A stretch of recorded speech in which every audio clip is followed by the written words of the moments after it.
What's up, guys? This is Jay and welcome back to Everyday Beekeeping. Today we're going to talk about how to winterize your beehives to help you have better success. So if this video is for you, please stick around and I'm going to show you some of my biggest tips to help you make sure your bees get through the winter. One of the first tips I want to show you is make sure that your entrance reducers are on the small side. You can just take that large side and you want to turn it around to the small side. Make sure you're keeping as much air locked out of there as possible. My next tip is to reduce the size of space that your bees need to heat by taking off boxes that they are not using and making it easier for them to regulate the temperature of a smaller space.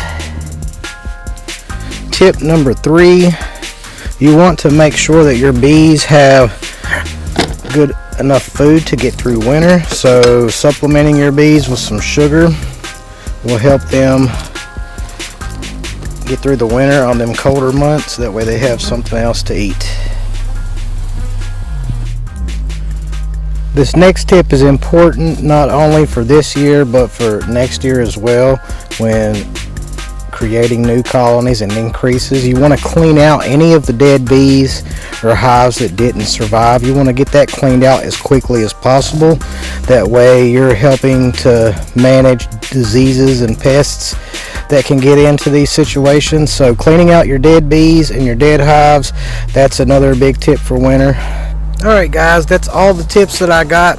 You want to make sure your entrance reducers are on the small side. You want to make sure that you pull off any extra boxes that you don't need. That way the bees don't have to heat those spaces. So you want to pull those boxes off. You want to make sure that you feed your bees, especially if they need it, because at this yard I've lost 4 more colonies. This year is an exceptionally high loss of bees this year. It's everywhere in the news.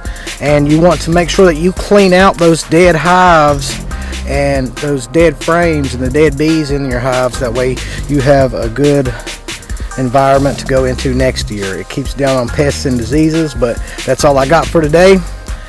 And to get out there, do some bee stuff. You're not going to get it sitting on the couch. Alright then. If you enjoyed this video and you found it helpful, please consider subscribing to our YouTube channel, and you can follow me on Facebook for Everyday Beekeeping. Alright then.